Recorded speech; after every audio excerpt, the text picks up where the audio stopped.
mesafesi aramızda. Duyduğuma değil de gördüğümü anayım demeye de kalmadı sırtımdan. Vurdun, vurdun, hiç acımadan ardımdan duydum.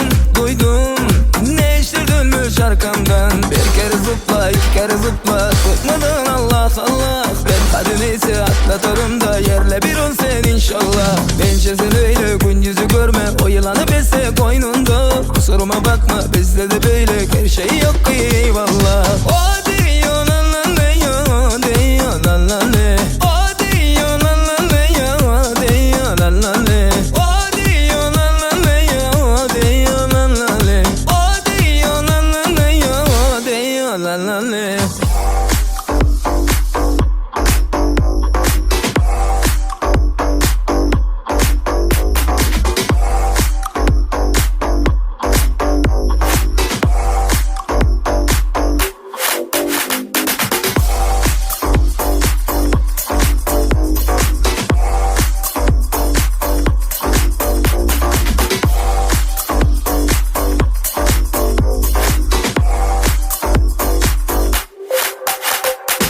Uzun yollar arkandayım, takıp mesafesi aramızda. Duyduğuma değil de gördüğümü anayım demeye de kalmadı sırtımdan. Vurdun, vurdun, hiç acımadan ardımdan duydum.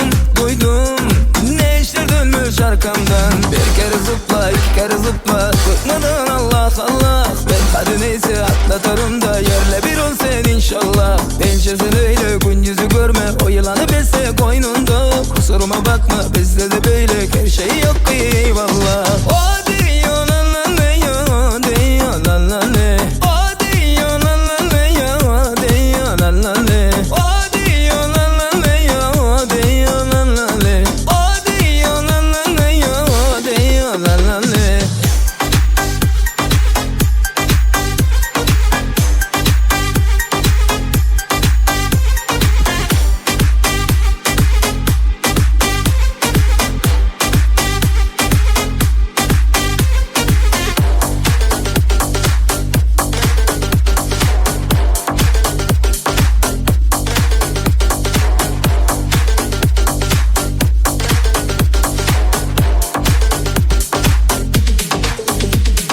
Bir kere zıpla, iki kere zıpla, tutmadın Allah Allah. Ben hadi neyse atlatırım da yerle bir ol sen inşallah. Bence sen öyle gün yüzü görme, o yılanı besle koynunda. Kusuruma bakma bizde de böyle her şey yok ki eyvallah.